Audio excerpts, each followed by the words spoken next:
Republican Roundup. It's the end of the year. We had a very gracious sponsor who enabled us to continue to use this beautiful room for our meetings. And so this has been a great year. I mean, I just can't believe Donald Trump is coming back as president. I really don't think he ever left, but be that as it may, God has answered many prayers. He has activated and he has opened the eyes and the minds and the hearts of many people. And so we, the grassroots, we are ascending in power. And this is something we do not want to walk away from. And so as our precinct, we have precinct chairs now who have worked their precincts harder than any precinct chairs I've ever seen. They are walking and meeting their people. They are texting reminders. They are having get-togethers.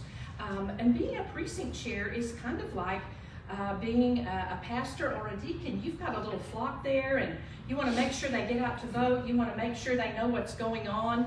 And if somebody has a problem, sometimes they'll come to you, and you just, you're the mother hen of your precinct, is what you are. And that's an important position, and your job is to turn out the vote at election time. And so I'm seeing great things from the grassroots. And so as we go forward into next year, the Republican Women's Club disbanded this summer. So do we want to have another Republican Women's Club? Do we like meeting in the mornings during the daytime? Do we want to meet at night? We have a committee that's looking at bylaws, coming up with bylaws for a new Republican Women's Club, because we now have the name Hood County Republican Women and Republican Women of Hood County. And so if we want to revitalize that club and get it going again, we can do that next year. And so what I would love for you to do is think about how you would like to be involved. Do we need a club that has men and women? Do we need a Republican Women's Club in Hood County? We'd like to hear from you, because we think that there are a lot of new people that are looking for ways to make a difference, and we want to help you do that. That's the job of the party, and that's the job of the precinct chairs. So with that, it's time to get on to our wonderful speaker. And Eva Royer is going to come up and introduce our wonderful speaker. Eva? Hey guys, this is everything we've been waiting for, and I'm so excited about this.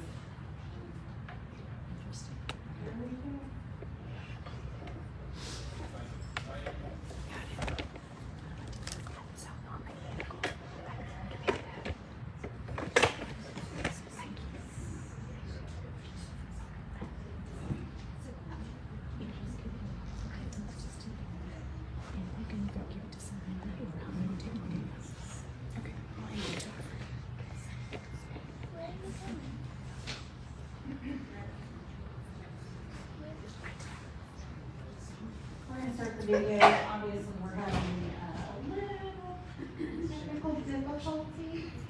So I'm going to take this time just to say thank you. 2 months ago, WFAA was here in Hood County at the River ISD admin building and said that there were 2 counties that were in deficit for their school lunch program, and I asked you guys to step up and help. And we donated this week $2,500 to help with the school lunch program. Together with your generosity, so I'm grateful that I've had the opportunity to just say thank you to you guys.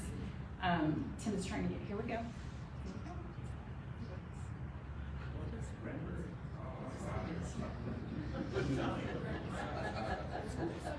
Look how pretty that is.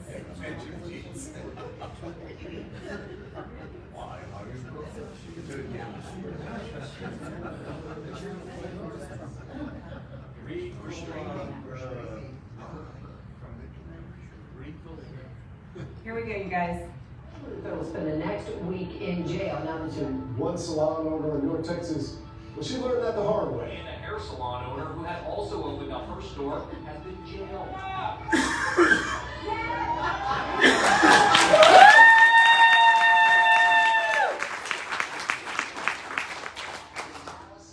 Salon owner Shelley Luther faced 7 days. So your client is in jail right now? But yesterday, a woman by the name, and I want you to remember this name, a woman by the name of Shelley Luther in Texas. But we don't support the random jailing of, for example, the woman who's now a household name, Shelley Luther. I think it was terrible. I think it was terrible, Judge. The prisoner would like to speak a word. You need to apologize. What do you think they say? You need to apologize to the politicians. I'm like, what? So, sir, if you think the law is more important than kids getting fed, then please go ahead with your decision, but I'm not going to shut the salon. They're putting this woman in jail because she's trying to feed her kids. The whole thing is screwed up. Well, I'm proud to stand with Shelley Luther, and I'll tell you what happened to her was wrong. I'm not anyone special. I just know that I have rights. You have rights to feed your children and make income. Yeah, I knew when the judge said the word selfish, she was not going to back down. This is not quite the same thing. Remember in the scene in Braveheart? The prisoner wants to say a word. It was unusual to put somebody in jail for working, doing their job. I wish you would just let her go. In the state of Texas, no one can be put behind bars because they're not following an executive order. That includes the woman that she's been reading about with the beauty salon. She's free today. Good. Former Texas Senator Don Huffines is one of those. He held a rally today in Dealey Plaza along with Dallas Salon Owner Shelley Luther.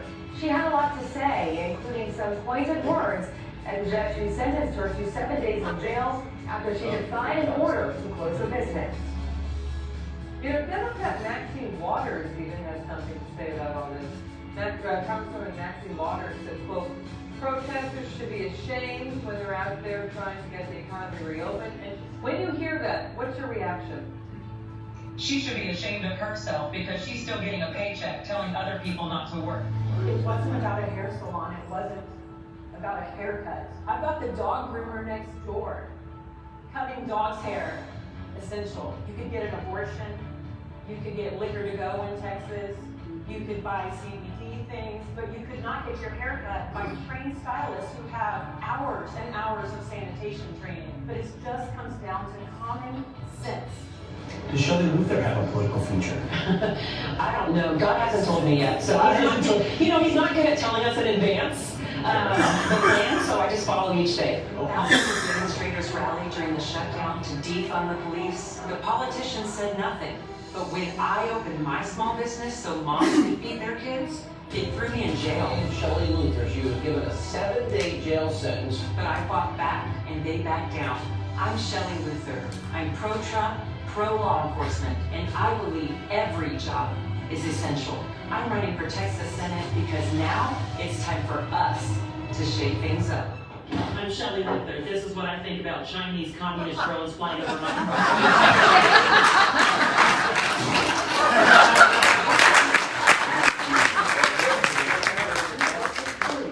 Spring received 56% of the votes to defeat fellow Republican Dallas Salon Owner Shelley Luther, who had 44%. The district covers 14 counties to the north and west of DFW proper. Dear Mrs. Luther, I was very happy to see that you were released from jail today and are no longer in legal jeopardy. I'm a 77-year-old now, but if I could go back in time and somehow make us the same age, you are the type of person that I would want with me on those dark nights in the jungles of Vietnam so long ago. Signed, Mr. Jack Swallows, Lieutenant Colonel, U.S. Marine Corps, retired. It's time to take our Texas back, one common sense decision at a time.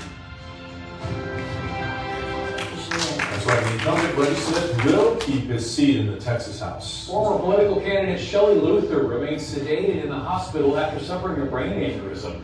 She's the hair salon owner who in 2020 refused to shut down her business in compliance with pandemic closure rules. Her husband says so far surgery has not been successful since she suffered that aneurysm Tuesday night. She is ventilated and sedated and says they will try again. An update now on a former political candidate and Dallas salon owner Shelley Luther. Her husband posted on Facebook that yesterday's procedure did not stop blood vessel spasms in her brain as doctors had hoped.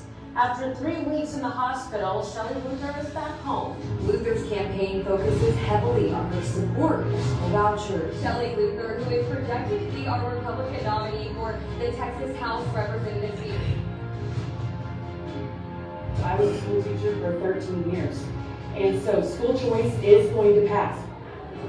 Hey, Jeff and Brenda, right now I'm in White Right with Shelley Luther, who is projected to be our Republican nominee for the Texas House Representative seat. Now, Shelley, this is the second time you've ran for this position. How are you feeling right now?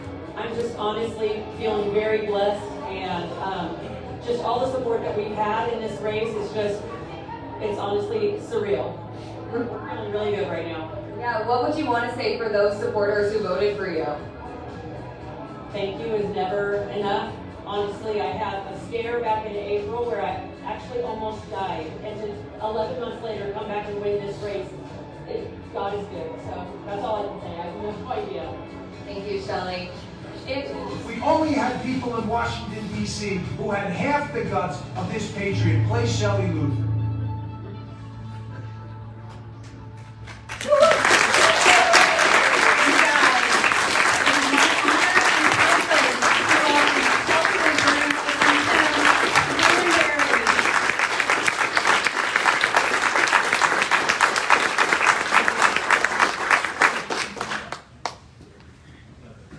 Hi everybody, thank you for coming today.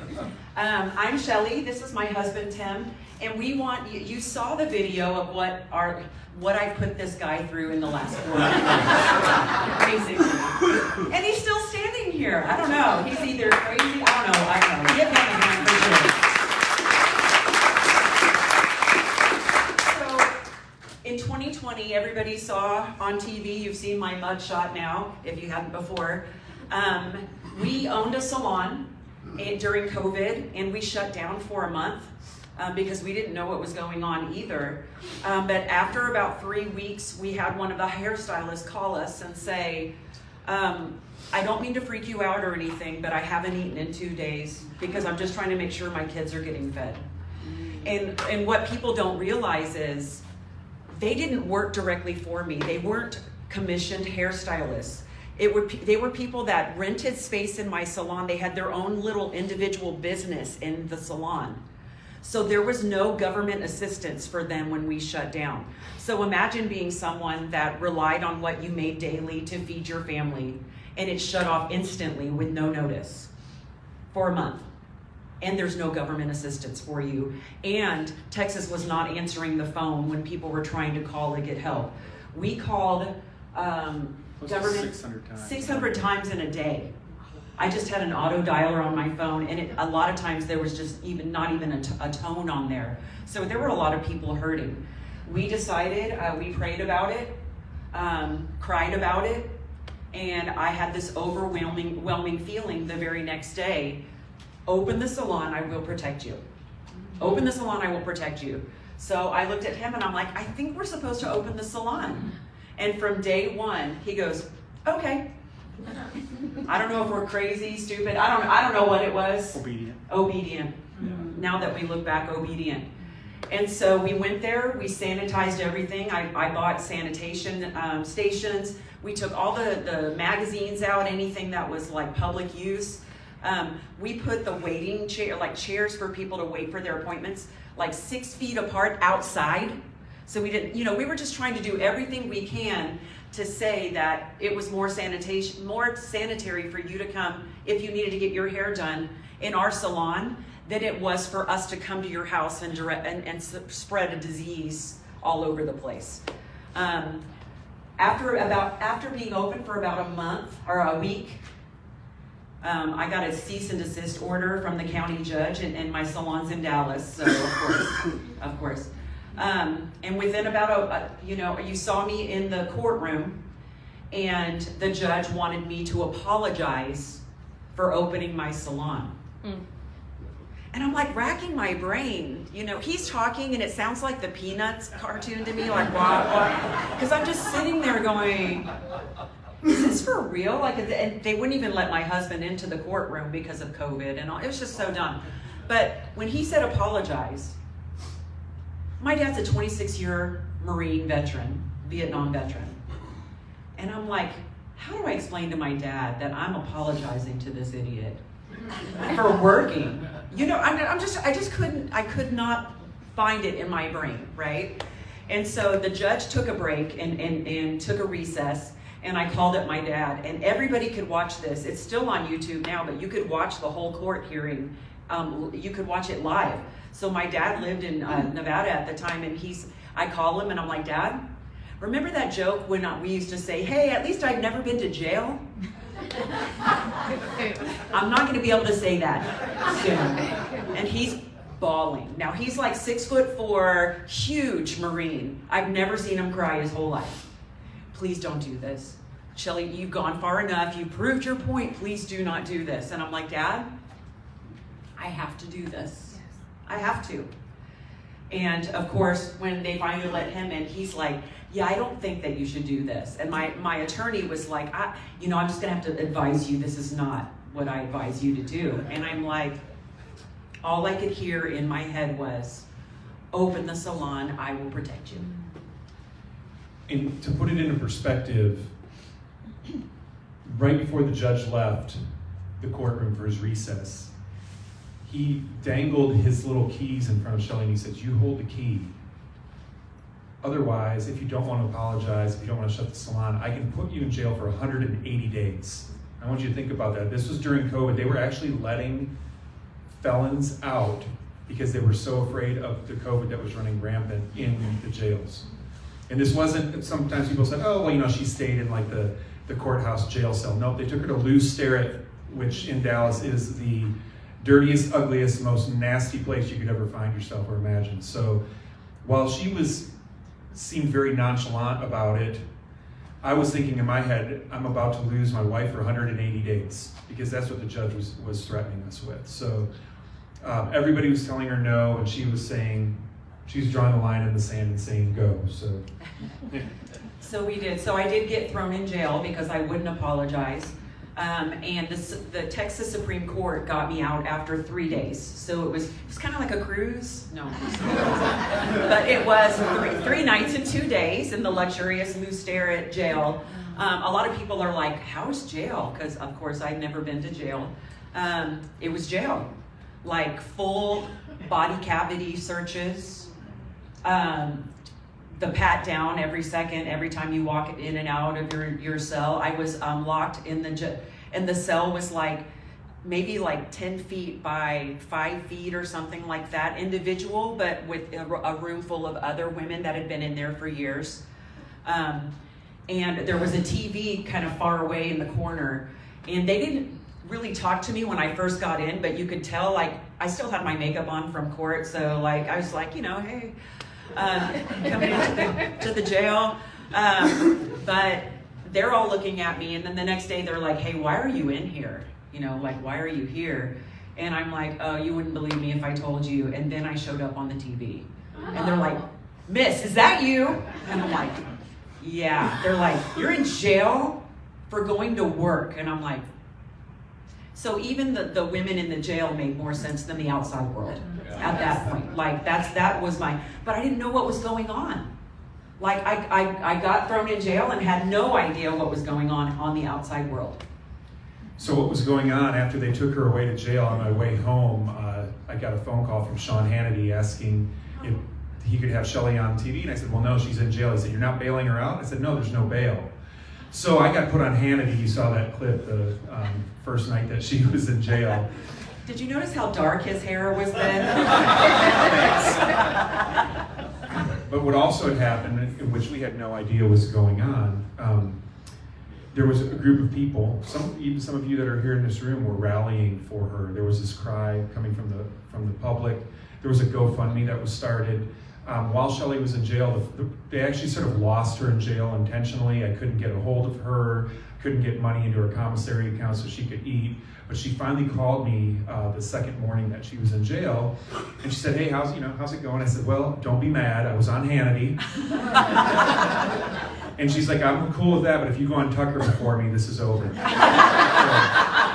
true. But I also told her, I said, hey, there's like close to $250,000 in a GoFundMe for you. And it was overwhelming for her because she's like, she didn't really think anybody was even paying attention to what was going on. And meanwhile, there were people marching in the streets, there were people picketing in front of the jail, there were people picketing in front of the judge's house, and there was a lot, there was all of a sudden a movement going on. In fact, we never thought it was a big deal. We only were ever doing this for ourselves. It was our own little situation that we were trying to take care of. And then one day on Fox News, I saw, I grew up in Michigan, and I was interested because I saw the Michigan militia was storming the Michigan Capitol, basically threatening the legislators and the governor, you need to open the state back up. And at the very front of this armed militia was a flag, and it was just a homemade white flag, and on it said, "Be like Shelley Luther," with the arm making a bicep. All of a sudden we started realizing it was a lot bigger deal than what we had thought. Like, oh goodness, this is a lot. So the GoFundMe, a lot of people ask us about the GoFundMe.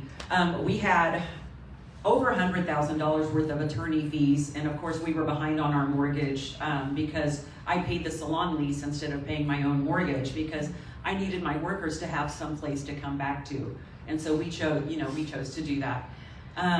But the rest of the money, we gave it away. Anywhere we could go, like if there was a restaurant that was open against the shutdown, we would leave like $1,000 tip to a single mom and not even say a word, just leave the money and walk out and bless as many people as possible. There was also a barber shop that was very interested in what we were doing. And it was so funny because before I got thrown in jail, they were seeing all the commotion, and they were black. And I'll tell you, they were afraid to open. They were scared of the police, honestly. And they're like, "How are you opening your salon right now?" And I'm like, "The key." And they're like, "I pay the lease. I pay for this space. This is my business. I have the right to open it." But everybody at that time was just like, "Oh no, the government," and they needed to be put back in their place. And we weren't even political at all before this. That Maxine Waters interview that you saw, as soon as I was done, he was outside of the car because I was doing it on a Zoom in the car. And he gets in the car and I'm like, "Hey," and he's like, "What?" I'm like, "Who is this Maxine Waters woman?" And he's like, "What did you say?"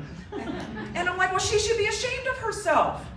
And he's like, "Oh gosh, Shelley." It's always been a whole like, "Oh my gosh, Shelley." But these politicians are not celebrities. Yeah, that's right. They work for us. Yes. Now I work for you. Yes. Sorry. No, that's good. We should respect and treat politicians well if they're doing what you say to do. Yes. Yeah. They forget that sometimes. The House representative here is Shelby Slauson, doing what you say. Doing what you say. Helen Kerwin going in, doing what you say. There are a lot of new freshmen that are coming in that can't wait to do exactly what you say. It's been long enough. So we ran, a lot of you, was it in this county, the Senate race, did it include this county? I did not include it. Okay, Cood was right outside of it. Okay, yeah, so I ran against Drew Springer. We actually won that first election, but I lost in the runoff. I didn't get 50%, so we lost that. So we decided to run for the House seat where we live, which is in Grayson County. And man, I lost that race bad. By like 17%, like a lot. And so after that, I'm like, man, am I just making it up that God wants me to run in this race? Because I lost the Senate race, I lost the House race, and I'm like, I don't want to just keep thinking, well, God's telling me to do this and keep failing and failing and failing. Maybe he wants me to do something else. So I told him, maybe we shouldn't be in politics. Maybe we're both, he was so excited. Honesty. He was so excited because politics is hard. If you're the spouse, and I've spoken to people, it's harder for the spouse than it is for the person actually running, because you want to kill people for what they say about your spouse. Literally want to kill them. So we're musicians, and he has a PhD in classical piano from NYU, and it's like kind of a big deal. You're kind of a big deal. And I'm a singer, I sing, and we also sang, we participated in worship groups and stuff, and I'm like, maybe that's what we're supposed to do. So we got out of politics and started doing our singing again, which is his favorite that we do together. We were actually coming home from a gig that we did on a Tuesday, and laughing, cutting up, singing in the car, like whatever, living our best life. And this was April of 2023. And it had been stormy that day, you know, the Texas storms. We have an animal rescue, we have horses, we have kangaroos, we have all kinds of animals. And he's like, I'm gonna go check the fences because it was really windy.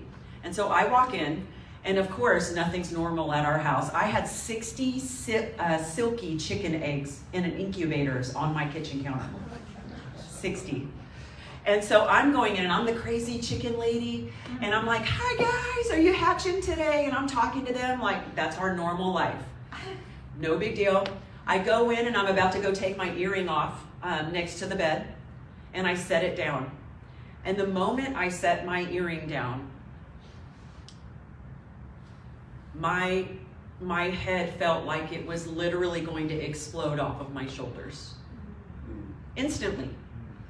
And I'm pretty sure that none of you have felt this feeling, because most people die instantly. Most people fall to the ground and die. And the only way that I can describe it to you, because I don't want anyone to be like, oh my gosh, am I having an aneurysm? You'll know. You will know. You know in like an old cartoon, like Fred Flintstone, when he hits his thumb and it goes, woo, woo. It feels like your head is literally doing that with your heartbeat. So like, woo, woo. And then the pain that comes with that. So I was able to actually call him, and I'm like, hey, come inside. And he comes inside, and I'm like, call an ambulance. And he's like, why do you have a headache? Because my whole life, like for over 25 years, I've had headaches. They've checked them out, never found anything. I've even had a neck surgery because that was causing my headaches. And they've done several brain scans and never found anything. And there's people that just live with headaches. I thought I was just one of those people. I have headaches, and I take an Advil or a Tylenol, and they go away, no big deal. He goes, do you need me to get you some Advil? And I'm like, nope, I'm about to die. I started praying, telling God to take care of my family. I'm sitting there holding my head, and the ambulance comes, and after a few moments, they load me in the ambulance, and then I have no memory for about 2 months. Wow. So he'll have to tell you the story, because he was the one that actually had to live through it. So they took us to Texoma Medical Center, which is a small regional hospital up in Sherman-Denison area. And they took Shelley in, they hooked her up to an IV, and they were giving her some migraine medicine, because that's what they assumed that it was a migraine headache. And after about 30 minutes, and she was not feeling any better, they took her for some scans. Routine MRI, CAT scan, whatever it was, just to see what's going on in her head. And when they brought her back, the doctor was following the nurses, and he came right in the room and walked right up to me and said, and it was matter of fact, just like this, I'm so sorry, I'm not going to be able to save your wife's life tonight. And Shelley was she was like laying almost in the fetal position, holding her head and moaning, like she's still there. And you think? Yeah, and I'm wondering why the doctor wants to have this conversation right in front of her. So we step outside. I asked him to step outside in the hallway, and I said, can we go talk about this again? And he said, I honestly can't tell. He goes, there's so much blood in her brain cavity. She's had some sort of hemorrhage or aneurysm. It's the worst we've ever seen. There's nothing that we can do. We'll probably do a craniotomy, and cut the top of her skull off her head to release the pressure so that she can die with, in less pain. And I'm like, well, that's not really an option. and we're having this conversation, and he said, well, we're looking for other possibilities. If we could get her to a Dallas hospital where they're a little bit better equipped, they might be able to do something. But in all honesty, most people who have this type of aneurysm are already dead. They don't make it to the hospital. And this sort of is like the words I'm going to be hearing now for a long time. They actually found a bed in Parkland in Dallas.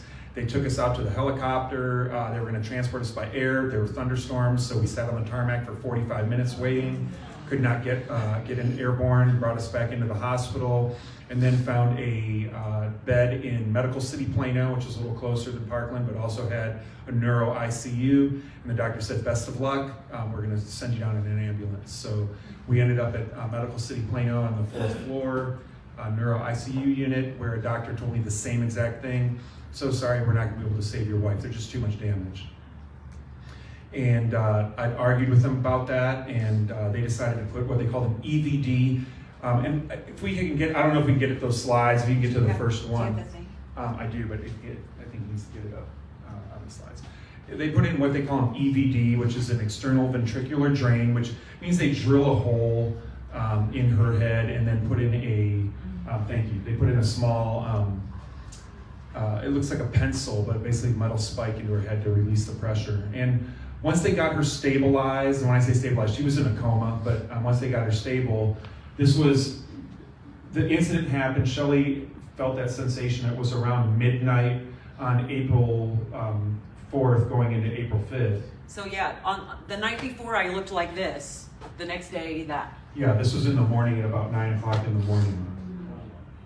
And you can see where they shaved my head to put that metal spike to. Funny story. When they said, the doctor said, "Hey, is it okay if we shave her head?" And this is how in denial I was. I said, "I'm thinking it's Wednesday morning. We have a show on Friday. She's not going to be happy if her head shaved. Is there any way we can just do a little piece of it?" And so anyway, they did that a little bit of shaving. And now here we are, and the doctors say they find that her carotid artery had actually exploded. Normally an aneurysm is like a pimple on the blood vessel, and it's just leaking a little blood. This actually blew up inside her head. So they couldn't use normal, they tried a normal surgery where they would go in a platinum coil to fix it. After 6 hours, they came and told me that they were unable to do anything. If she were to survive for a couple more days and regain a little strength, they would try something again. She had a huge bag of blood that was basically drained out of her head every day. On this picture here specifically, after several days, they went in and did another surgery. They put in what was called a flex embolization device, which is what you see right here. And it's like Chinese handcuffs for your artery or your vein. It connects one side to the other side and won't let go and creates a pathway for the blood to travel.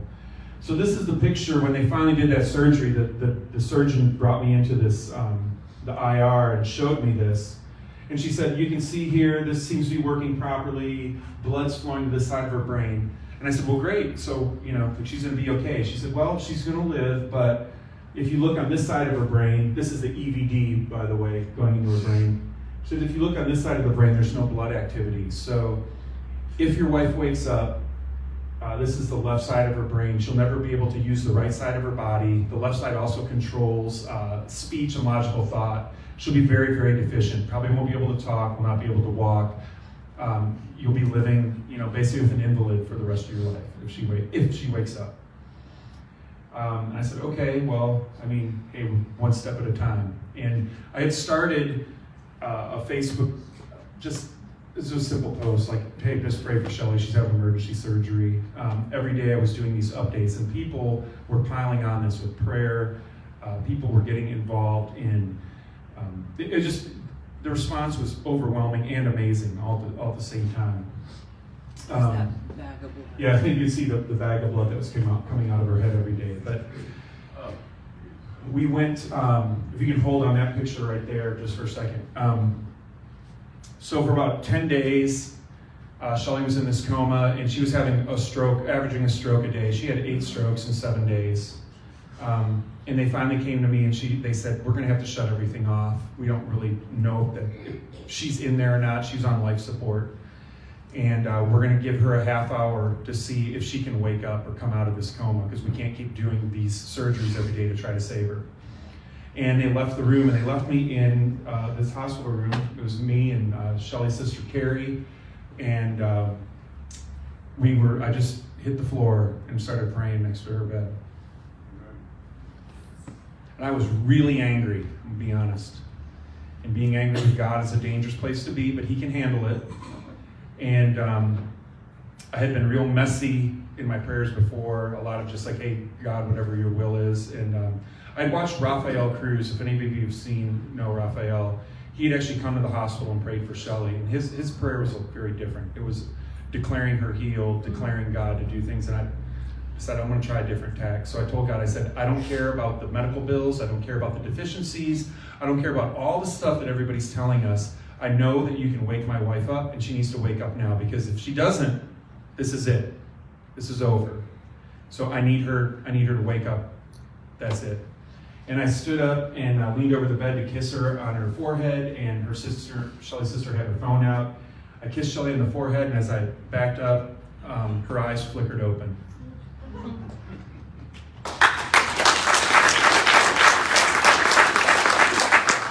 And I said, I love you, and Shelley mouthed something around the ventilator. It was either I love you or what are you doing? And it was probably what are you doing? And I said, no.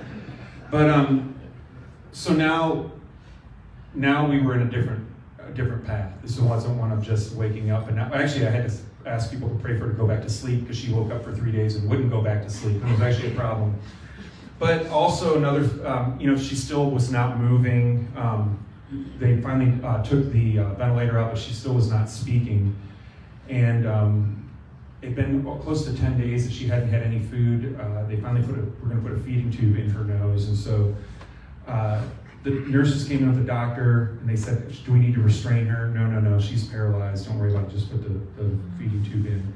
And so they're putting the feeding tube in her right nostril. And I guess it's real uncomfortable. They hit a point of resistance where it has to turn around, and it's very, very uncomfortable. And I saw the male nurse, just hit that and push hard, and it was going around, and Shelley's right hand shot up and grabbed him around the neck. She started choking him to the point where his knees were buckling, and she said, hey, what are you doing? You're hurting me. And so I was all excited. I'm like, hey, look, she can move and she can talk.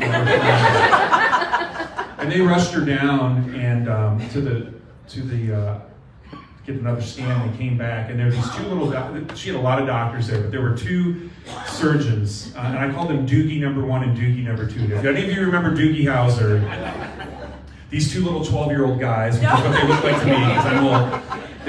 Doogie number 2 was just hopping around, and he was so excited, and I'm like, what's going on? He goes, I need to show you something, and he showed me a scan very similar to like the other one you saw. And he said, I can't explain how she's doing this, because her brain is dead. It's non-functioning, but she's talking and she's moving and she's demanding, us to take her home and all this other stuff. And I said, I have an explanation, right? And that has been ever since then. And it was a fight. It was a fight for us to get home, because there was a lot of recovery that Shelley needed to do just to even get out of that ICU. But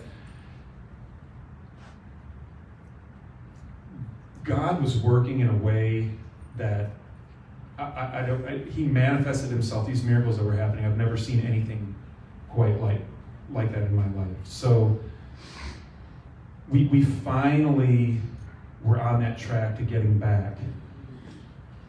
So I had to go to months of speech and physical therapy because of all of the strokes. I was very stuttery. My vocabulary was very small.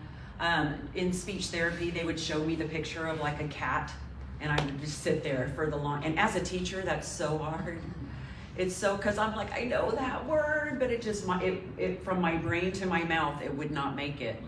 I started getting good at the speech therapy. When I say good, I was still stuttering, but my vocabulary, once I was told the word, I usually retained it.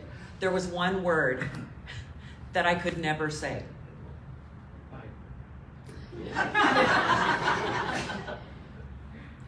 Here's a picture, here's a cat. I'm like, cat. Dog. Rhinoceros. I could never say rhino.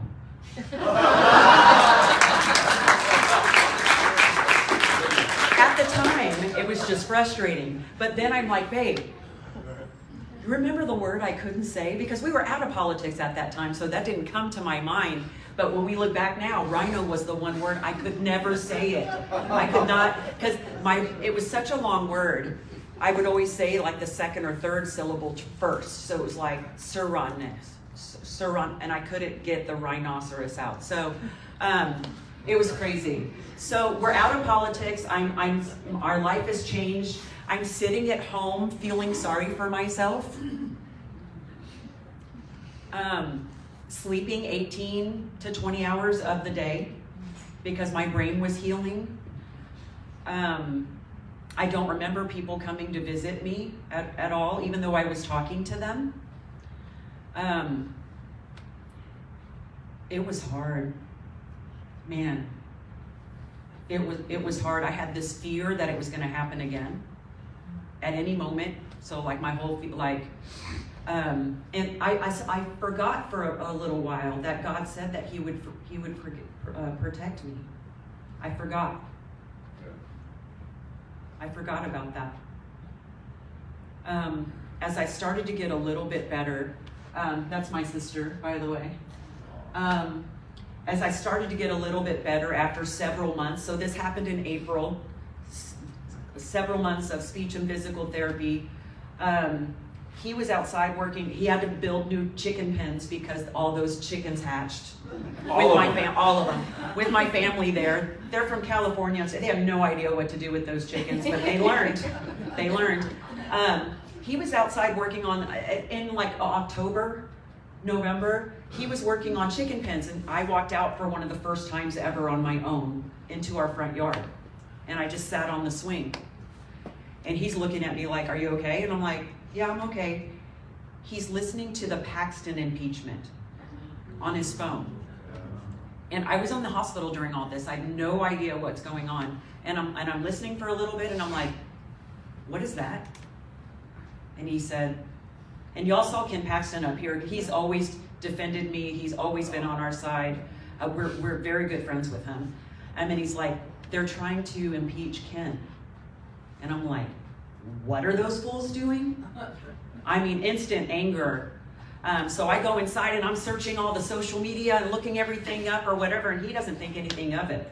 In a couple of days, he goes to work for the first time because he hadn't left me alone yet. And I call him right after he works, or when he leaves. And I'm like, "Babe, I'm gonna run again."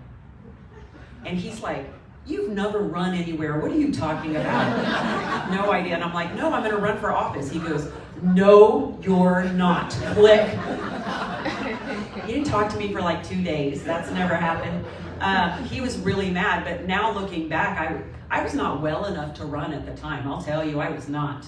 But I thought I was, and God was telling me I was. And it was so hard for him to take it. We had a consultant come over, and that day that consultant came over. I'm gonna tell that story. Let's just, when I said no and hung up the phone, let me just tell you, Shelley didn't shower maybe once a week. She hadn't washed her hair in I don't know how long. She laid in a reclining chair most of the day. She slept or we watched the Texas Rangers. That was pretty much what our days consisted of. She had no ability to block walk. She had no ability to raise funds. She could barely speak, very stuttery speech. It was a really, really strange thing for me to think that she was going to run a race. But after she talked to me for about it and finally convinced me, and she said, "Well, we're going to have our consultant come over and see if I'm drooling in the corner." They know. Okay. It's Jonathan Sticklin. We had Jonathan Sticklin come over. So she said, "Jonathan's gonna come over and see if I'm drooling in the corner, and if when he sees that I'm okay, he's gonna, help me get going." So the day before Jonathan's supposed to come over, he calls me and he says, "Hey, call me when you're away." So I was going to work or something, and I called and said, "Hey, what's up, Jonathan?" He's like, "So what am I walking into?" And I said, "Well, she's not the same woman she used to be. She's not the fighter. She's not this strong, woman that can take anything. She's different." And you're going to see that when you come over. And he's like, okay, well, here's the deal. I'm going to come over. We'll let her talk for a while. We'll listen and everything, and we'll nod our heads. And then I'll say, you know what, Shelley, I think you should wait a few years and recover and get stronger, and then we'll try again. I said, sounds like a great plan, Jonathan. Thank you. The next day, Jonathan comes over, and Shelley's been fussing around in the bathroom, in the bedroom. And I let Jonathan in, and she comes walking out. Looks just like this. Hair done, full makeup, wearing a blazer, talking politics like she'd never missed a beat. It was the strangest thing I'd ever seen. And Jonathan's looking at me like, why did you lie to me about it? And I'm like, dude. But I saw my wife again for the first time. Because for months and months and months, I had resigned myself to knowing that there was pre-stroke Shelley and what we called post-stroke Shelley. And I was totally fine with post-stroke Shelley. I just knew that my job as a caretaker was much different than the husband I was before this had all happened. And I was okay with it. But all of a sudden, there was no longer post-stroke Shelley, there was pre-stroke again, acting just normal and doing her thing. Yeah. So the campaign was different. After we talked, he finally agreed to run one more time. We put our name in December, like there was only like 1 or 2 days left to even file in Austin in December. We drove down to Austin, shocked that whole Republican Party there when we walked in. I mean, people were looking at me like I was a freaking ghost. Like they were coming up touching me to see, because like they knew what happened to me. I mean, I was a walking miracle. At the time I was just like, what? But I was a walking miracle. I still am a walking miracle. And then our campaign was different. And I'll tell you, the message was different. I told everyone, with stuttering still, and I think it humanized me a little bit. I told them politics is really important. What you're doing, it's so important. But none of it matters if you don't know Jesus. None of it matters. None of it matters unless you know Jesus. So if you're not straight with Jesus, we need to work that out. If you've got that worked out, now let's talk politics, right? I think people appreciated my authenticity.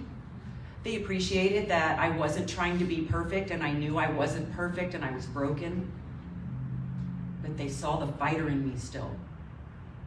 I was still ready to fight. And each day it's still a struggle. My words still trip up.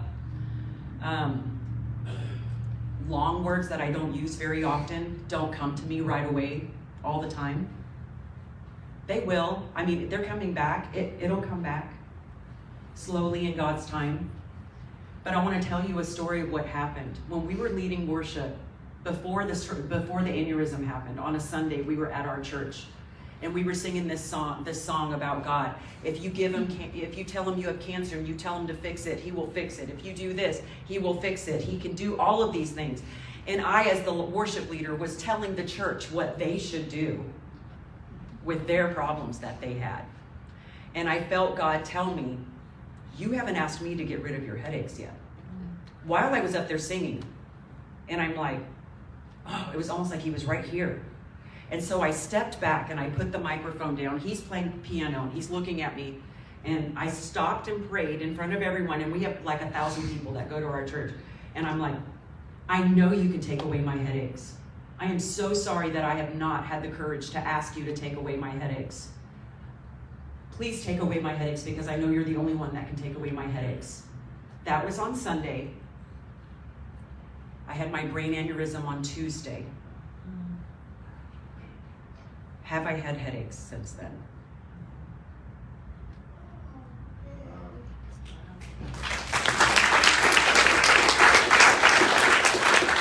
So there are a lot of lessons in this.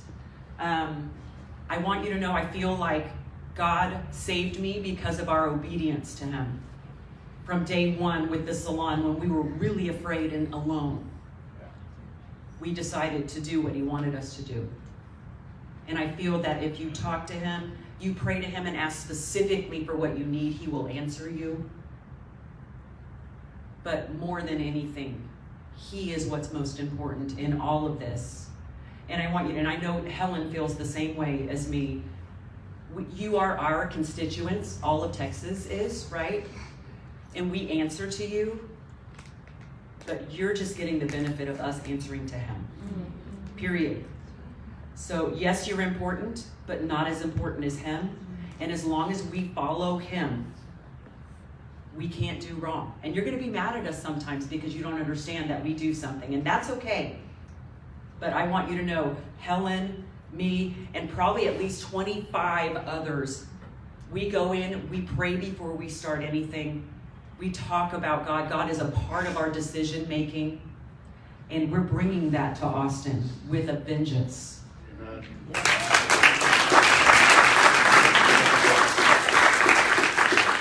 So I know you probably have a few questions for Shelley, but I want to talk about two things really quick. We have. If you're interested in more about what happened in the hospital, the prayers that went into it, and the outcome, obviously she's standing here, but there's a lot that we didn't talk about. There's a lot about prayer, there's a lot about miracles, things that happened, the way our church interceded and what was going on. I wrote a book about all of it, and the reason why, if any of you followed my Facebook page while Shelley's in the hospital, I was giving a daily update. In fact, the daily update got to be so, I don't want to say the word addictive to people, but if I didn't do it by a certain time, I'd start getting hate mail from people. Like, hey, what happened? Why are you not writing the update? So I was journaling everything that was happening, and I put it into this book. And, I've had a lot of people who've taken this book, and either they've been going through something in their life, or somebody they know has been going through something in their life, and they're saying that it really helps, because it helps them focus on, one, what you're praying for. You need to be really specific. And it wasn't until I got specific about what Shelley needed that God actually stepped in and started doing those things and doing that, making those miracles happen. So that book, we have that for sale back there. Let me say one thing. Because I'm a teacher, I was sitting at home, and one of the things I was doing was reading his book and doing editing on it. And he stopped. There was like a few chapters left. And he wasn't working on it. I'm like, are you gonna finish this book? And he's like, no, I don't think anyone's gonna read this. And I'm like, I don't know what happened to me. I don't remember. And so the way that I found out what happened in the hospital was this book. So we're selling those back there. $20. We take any form of payment, we sign them, be happy to give those to you. Also, currently circling our house in a UPS truck is the second book that I have coming out. It's called Courage to Stand. And it is basically, this book is not political. This is about what God did in our life. Courage to Stand is about basically that video that you saw from the moment Shelley and I decided to open that salon, and all the things that happened up until she won her race. And the reason why, I really didn't have an ending for that book. I'd been sitting on it for a long time until she finally won. I couldn't figure out what the purpose was, why we were had been put through all these things. And let me tell you, there are a lot of things that happened to us over the course of those 4 years that you will not believe. It's insane. The people that we met, the things that we went through, the places that we traveled, all that stuff. I encourage you. What I have back there is a QR code. If you scan the QR code into your phone, you can order the book. We're actually going to be signing them and mailing them out this afternoon, because we already have a bunch of pre-orders for those. So if you're interested in that book, I encourage you to do that. Or if for whatever reason you decide later, I should have gotten a book, both are available on Amazon, Apple Books, Kindle, Barnes & Noble, all those other things. So anyway, we'd love to share those with you. And if we have time, I'd love to answer any questions if y'all. I'm going to put you on this mic because it's hot, and I'm going to work the audience. Yes, perfect. All right, I know you guys, was she not incredible, Tim and Shelley? What a blessing that she is standing here to tell her story to you guys. And we know the importance that it's their foundation, and you guys get that. Anyway, so let's take some questions. Jackie, I know you have a question. Oh, you did already? Okay. All right. Who else has a question for Shelley? Flip.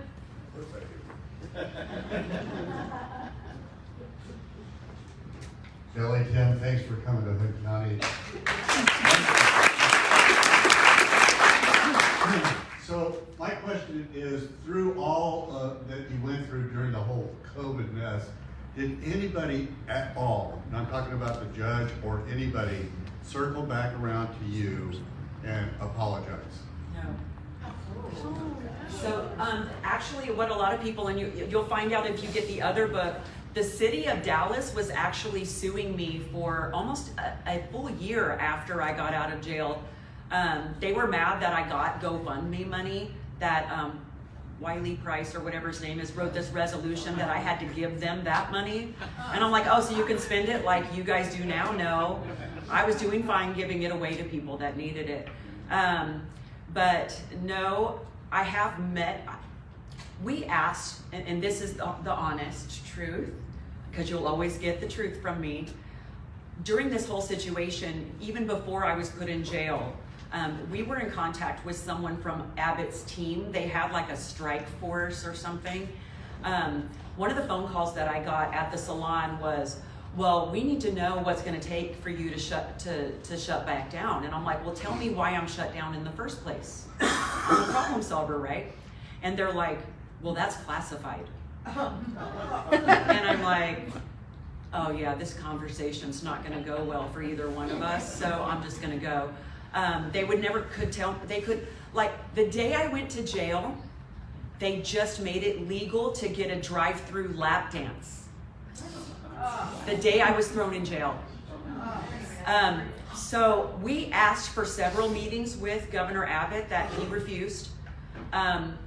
After I won the election in March, a lot of the new legislators were invited to the governor's mansion as a, congratulations type of thing. And I did shake his hand and didn't mention it because there were a lot of people there. It would have been inappropriate. He was very polite and nice to me.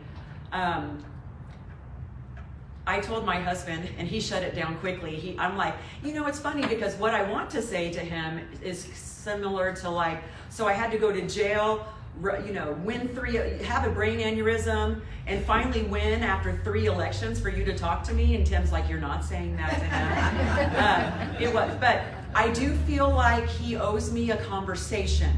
And I don't know if it's particularly an apology, because he was in a bind too. I wouldn't have wanted to be in his shoes with what he was having to go through, because from all of the science and the people telling him about COVID, and he had way more responsibilities than a little salon. So do I think he owes me an apology? That's up to him. I'm not expecting it, but I do think that he owes me a conversation. Mm-hmm. I just can't imagine everything you just went through. But is it unusual that you couldn't even bond or bail out? For contempt of court, when you get thrown in jail for contempt of court, there is no bail. Note to self. It wouldn't have mattered. It wouldn't have changed my mind. Or literally, I barely remember. I can go back and watch the video, and it's almost like I wasn't even there. God did not let me hear what he was saying completely, because it literally sounded to me like wah, wah, wah, like I wasn't. Didn't matter what he said. Yes, could you share with us December 7th, Saturday, the meeting about the speaker's race? Oh, yes. Some current info, yes. Yes, okay. So on Saturday, the Republican, all of 88 of the Republican members were at that meeting at the Capitol to select our candidate for speaker. And the way it is orchestrated is we had 2 people that were nominated. One was David Cook, the other one was Dustin Burrows. The reform-minded people wanted David Cook to win because he has promised us reform in the House, and reform is way more important than a voting record. I will tell you, we need to make sure that our bills get heard, that the calendar's procedure is transparent. If y'all saw the contract with Texas, look for that online anywhere, or there's a website. Those are the rule changes that we need to make sure that Republican legislation gets passed. David Cook agreed to all of those things in writing. And so that's why he was our candidate that we want to go with. We went through 2 rounds of voting. The first vote, it's a secret ballot in that. I'm not good with secret ballots, so I signed my name on it so everyone would know. And I even posted it on social media because I think that's how you put us in office. You should know what we're doing.